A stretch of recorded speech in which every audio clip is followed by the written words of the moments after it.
Good morning, everybody. Happy Friday to you, May 2nd, 2025. I have all your stories for your rush hour ride to work.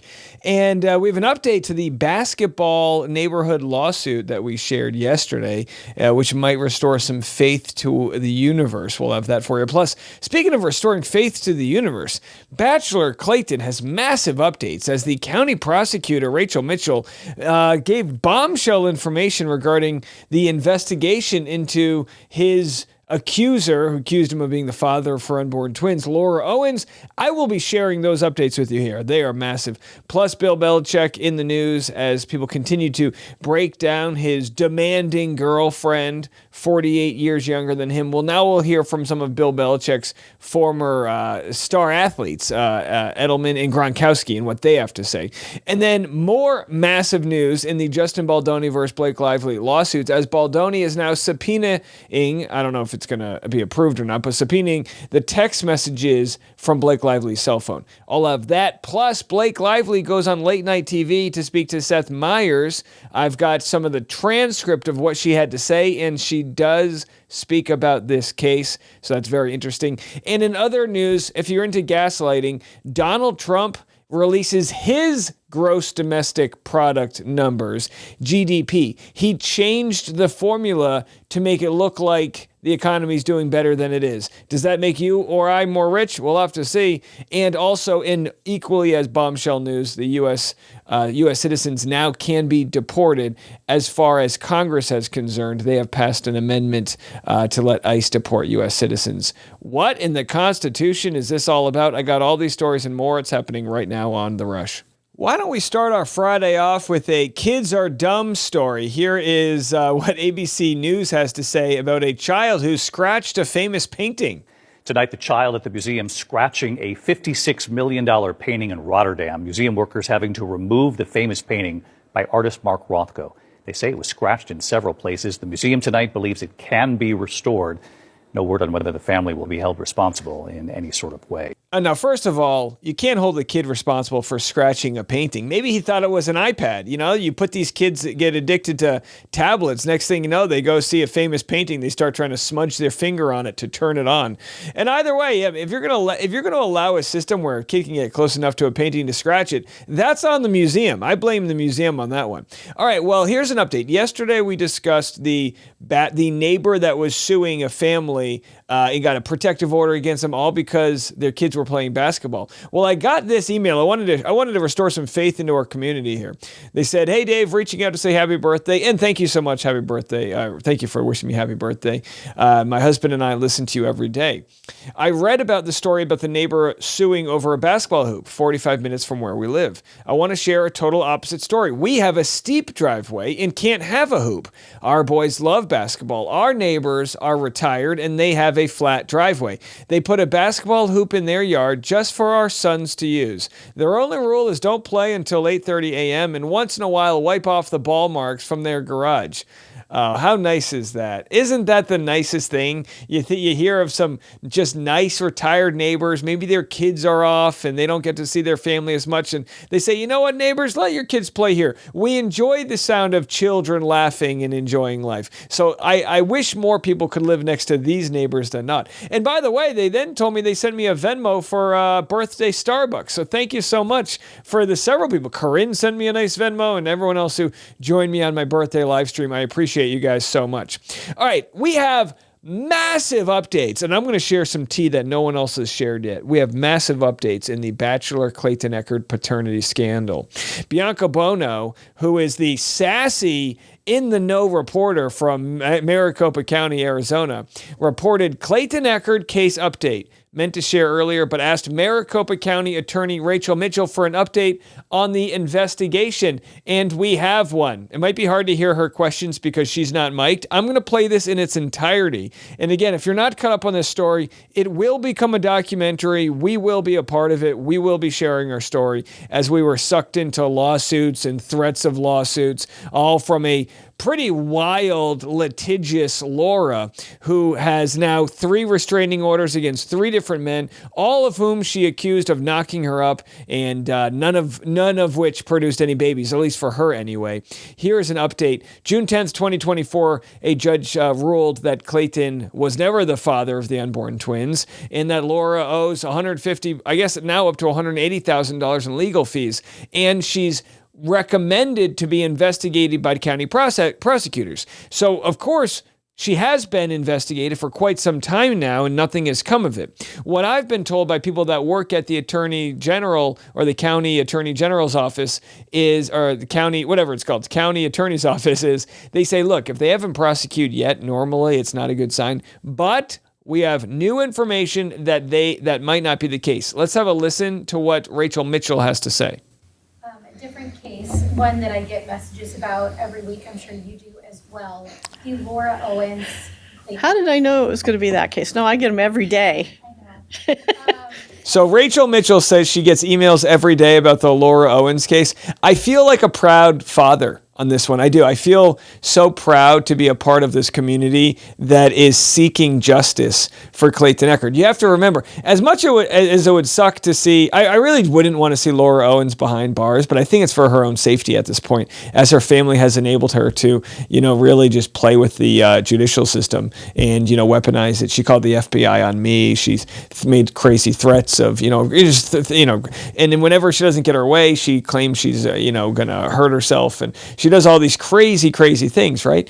And finally, we're seeing a no-nonsense county prosecutor like Rachel Mitchell, and she must appreciate democracy playing out. She must appreciate that her constituents care so much about justice being served. Yeah. Is there any update that you can provide on your investigation in light of the Court of Appeals affirming the original judgment? Yeah.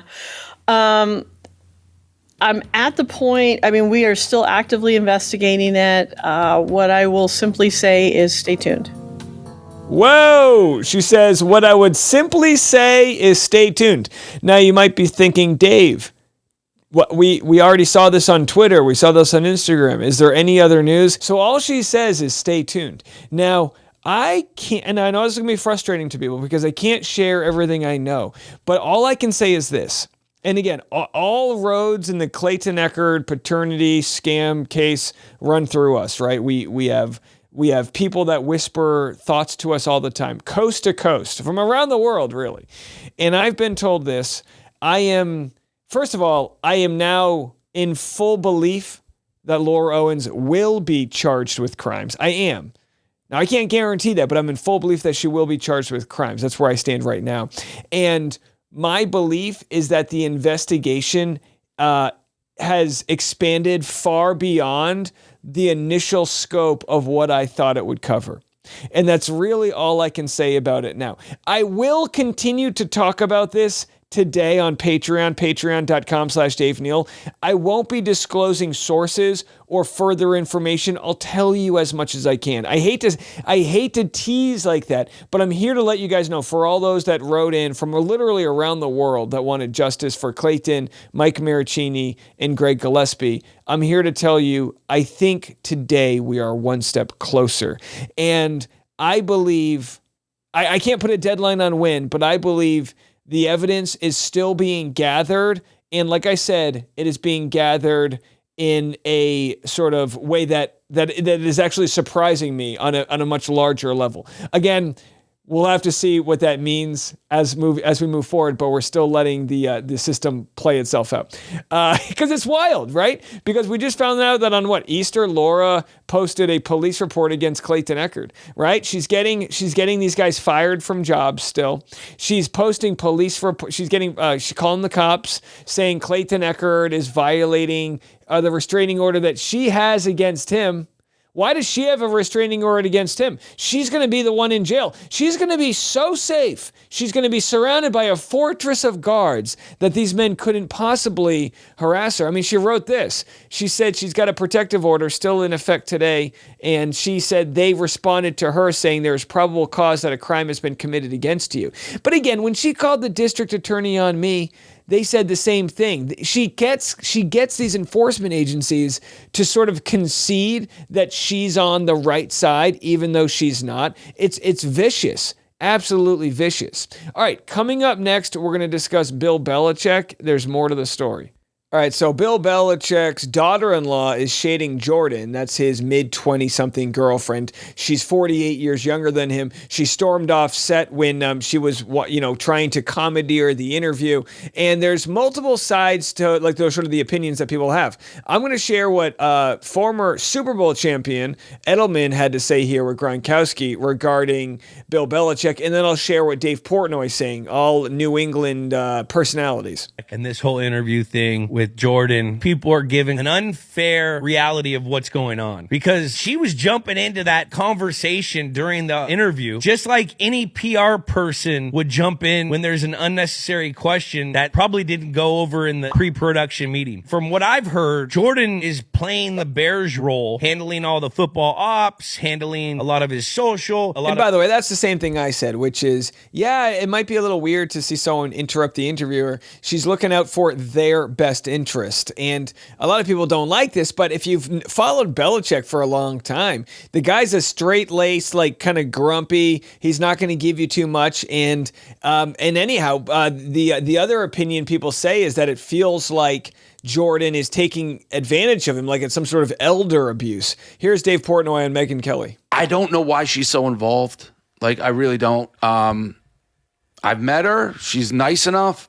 She's running the whole show. I've known that a couple months ago. How so? Like every piece of Bill Belichick business goes through her. Like she is basically, she would act like if that was maybe not in a romantic relationship and that's his PR manager. Or like an agent. Yeah, nobody's blinking at that. Yeah, so again, so it's his PR, it's his social media, and it's his lover all into one. He's bundled. He's got the bundle deal right there. So anyway, I don't see any cognitive issues with Bill Belichick. I mean, he's the head coach of the UNC football team. He's one of the greatest coaches of all time. So as far as I'm concerned, I think he's doing just fine. Well, things are getting pretty spicy in the Justin Baldoni versus Blake Lively lawsuits, as Daily Mail is now reporting today that Justin Baldoni ramps up pressure against Blake Lively with subpoena demanding all the telltale texts and emails. DailyMail.com learned the papers were handed to her lawyers last week and asks for all communications, including texts and emails related to Baldoni and the film that sparked the feud. So we're not going to get into all the details of the case, but this just goes to show that this discovery process will be extensive. I mean, what will Blake actually cough up? Yet to be seen. But what she is coughing up, at least according to a source, is some tea in the late night show on late night with Seth Meyers. So I don't have a copy of this yet. I don't know if it made the final cut. As of my recording right now, I have not seen it. This might be a pre-tape for a Friday episode. I really don't know. But Blake Lively broaches Justin Baldoni legal drama in new interview and says fear keeps us silent. Now, this is according to somebody who was in the room. Like I said, I haven't seen the video of this yet, but here's what she had to say. I have had a pretty intense year, the Gossip Girl alum said during Thursday's episode of Late Night with Seth Meyers, according to an audience member who attended the taping. This year has been full of the highest highs and lowest lows of my life. I see so many women around afraid to speak, especially now, afraid to share their experience. Now, my only response to that is she'll have a chance to share this all in court, but her experience, her truth, doesn't mean that lines up with the truth, right? They always say there's my side, your side, and the truth or whatever. But really what this is going to come down to is, yeah, it probably was the worst year for Blake Lively. According to Baldoni, she was caught bold-faced lying about him. And from all the evidence we've seen so far, she's yet to generate any really substantial proof of her claims that she had. And people don't like liars, especially people that possibly, will like sort of manufacture a victimhood, right? We saw it with Jussie Smollett. We saw it with Laura Owens. People don't like that. Now, if she comes to court with this evidence nobody has seen and you get to see, wow, she really is the victim here, I'm sure people will rally around her. I don't think that will happen because I think everything that has come out already is the truth. I don't think there's any smoking gun that she's holding on to the last minute. But hey, we'll be here to cover it if that happens. I think it'll be very interesting and telling to see her on the witness stand if and when this thing actually goes to trial, March of 2026. So there she is. Let's see if they say that she said anything else. I think that's all they have. So again, yeah, we'll have to see if this interview makes it out. By the way, by the time you're watching this, maybe it came out, but I've yet to see anything so far. Well, let's move on to some politics here. Donald Trump bold-faced lies about the GDP. Now, the gross domestic product of our country has dipped below 0%. It has fallen to a 0.3 in the negative, which means it's the first time the country's not growing in several years, really since the pandemic. Now, why is this important? Well, if the GDP is negative 2 quarters in a row, a decline, that's what leads to and is called a recession, right? You have one bad week, they don't call that a recession. They need to see that over a period of time. Well, Donald Trump is rewriting the formula for what constitutes GDP. I call this gaslighting. I want you to hear for it yourself. In the first quarter GDP numbers just out today, core GDP, now we're removing distortions from imports, inventories, and government spending, was up plus 3%. But this is Biden's economy because we took over on January 20th. All right, this guy, by the way, is such a con man. He says we're removing distortions. That's like me being like, well, I threw a no-hitter. I'm just removing the hits that they got off of me. No, you can't do this because people need to know where the economy is.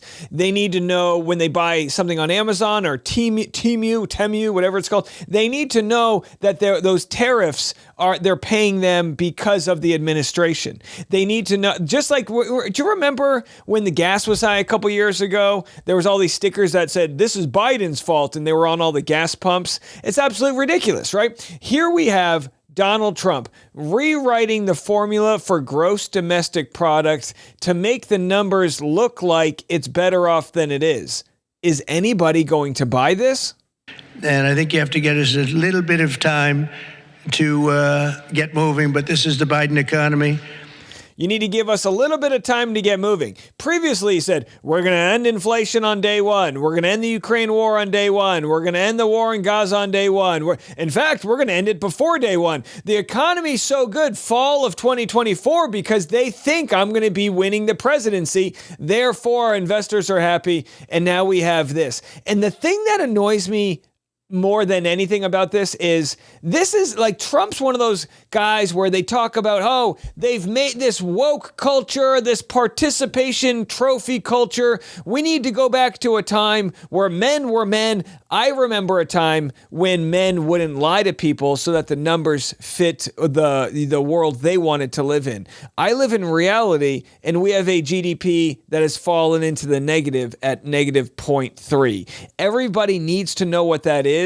And when the shelves are empty because we're not getting any of our imports because we have a trade embargo with China because no one can afford to buy the goods anymore. When that all goes down, what's he going to say? Well, actually, when you adjust for the fact people just started buying too many loaves of bread, we all have it. What is he talking about? But we still had and we've had a lot of things happen since November 5th that helped this economy, because it was indicating a strong private sector growth, and it only started after November 5th. The private sector started really heating up after the election. Even though I wasn't there, people knew what we were going to be doing, and the private sector growth was actually very good. Very importantly, gross domestic investment was up an incredible 22%, which they had never seen before. Every new investment, every new factory, and every new job created is a sign of strength in American economy and a declaration of confidence in America's future. We really do. We've never seen anything like. All right, they've never seen anything like this, and we haven't either, because this is the worst first 100 days in any presidency, in 70 years since they've been keeping track of this thing, or even longer. And by the way, what we are learning is absolutely wild. Remember that whole Doge, we're going to get rid of wasteful spending. Trump promises $1 trillion in defense spending for next year. They never audited the military budget. They never went into things that actually matter. They just cut a couple corners and got rid of government programs that, by the way, helped subsidize plenty of farmers. It provided thousands of jobs for, federal workers. So this idea that, well, we cut all of that waste, so now we can get it cracking. $1 trillion. And I think it really comes down to people don't understand how much $1 trillion actually is. I think that's what it comes down to. So when he talks about these tax cuts, I mean, it's absolutely wild. And I'm not afraid to share those that are speaking common sense. Here's former presidential candidate Andrew Yang talking about why the GDP did plummet. Donald Trump is a moron who loves tariffs. The Trump recession has begun. GDP of the U.S. contracted in the first quarter because a lot of companies made big orders to try and evade the tariffs. Now in the second quarter, plummeting consumer confidence, plummeting traffic at the ports because people are not bringing as much in. That's going to mean people buy less. It's going to mean prices go up. It's going to be terrible, terrible news. Congratulations, America. We elected an idiot. I mean, what can you say? I don't know. I mean, and it's actually kind of interesting, right? When you see the people that are still saying like, no, I don't mind spending more if it leads to a cause. They're just getting robbed blind and they're okay with it. Meanwhile, Trump's got his e-coin, his Trump coin that's making billions of dollars. It like doubled his wealth or something. Maybe not that much, but it's added billions of dollars into his pocket. And we're just okay with this. Don Jr. starting an executive lounge, which for $500,000 you get access into the room where these conversations happen, where you can hobnob, and we're just supposed to pretend like this isn't insane. Breaking news came out. House Representative Eric Swalwell states that Republicans just voted to give Trump the power to deport U.S. citizens. Remember, everyone said, well, if they came into this country illegally, then they should have to leave illegally. They shouldn't get due process, even though the Fifth Amendment and, people get due process, right? Whether you're a citizen or not, you're treated the same here when it comes to having a chance to defend yourself. We did it for literally people like the terrorists that committed terror acts in our country got due process. Trump got due process when he defended himself against all of the different, accusations and court cases he's had, and the list goes on. And we're just throwing it away. And people are shocked, and they're absolutely shocked that the Republican Party in the House of Representatives here is not doing anything to stick up and stop this and save democracy. Right now, you're not going to believe this. I'm stunned that I have to tell you this. Republicans just voted, every single one of them, to allow Donald Trump to deport U.S. citizens. Yeah, there it is. He says, I don't even know how to share this news, but they voted an amendment that says ICE can deport U.S. citizens. Amendment simply says that the United States Immigration and Customs Enforcement shall not detain or deport a United States citizen. If you vote no on this, you are supporting the federal government either detaining and or deporting American citizens. I don't understand how you'll be able to look yourself in the face knowing that you voted to allow our federal government to detain and deport United States citizens simply because you do not want to vote against something that Donald Trump may support. Do you have a thought of your own? No. Do you have a belief of your own? No. Or is everything literally just whatever Donald Trump tells you it should be? Well, it really all comes down to is that they're spineless. They're cowardly. They're afraid to stand up for the truth. And I think they're on the wrong side of history. And that's, something I don't say lightly. I just think when you look back at it, you're going to see who stood up for the Constitution, who stood up for democracy, who stood up for the rights of American citizens and anybody who's existing in our country, because they do have rights, and who didn't for what was convenient to please the leader of the party at this time.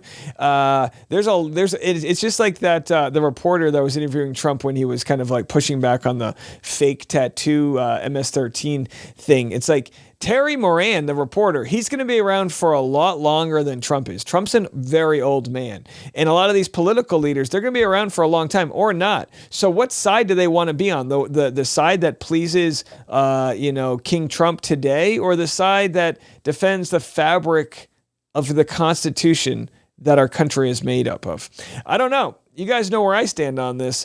Pretty wild stuff. And all I can say is, and I do not mean to say, well, I can't wait to prove people right here, but we're going to see how the shelves look in the next month. May of 2025, this month, will be extremely telling as this tariff war continues. I'm not here to say I told you so. I'm just here to share the news and welcome people to join the resistance. Share this content with your friends if you kind of want to sort of Trojan horse them some of this news. Because, you can be like, all right, here's a Blake Lively story. And the next thing you know, we share some of this and like, oh, stuff I never heard before on the news I'm listening to. We're here to cover it, and I'll be back this afternoon. We're going to have a pretty wild day today. Lots of content coming out. You can join me on the private live stream, patreon.com/Dave Neal. If you're looking to hang out with us as you let the sort of clock tick by on a Friday, mail it in. You don't need to get any work done. No efficiency today. Just hang out and get by. We'll see you this afternoon. I'm Dave Neal, and this is The Rush.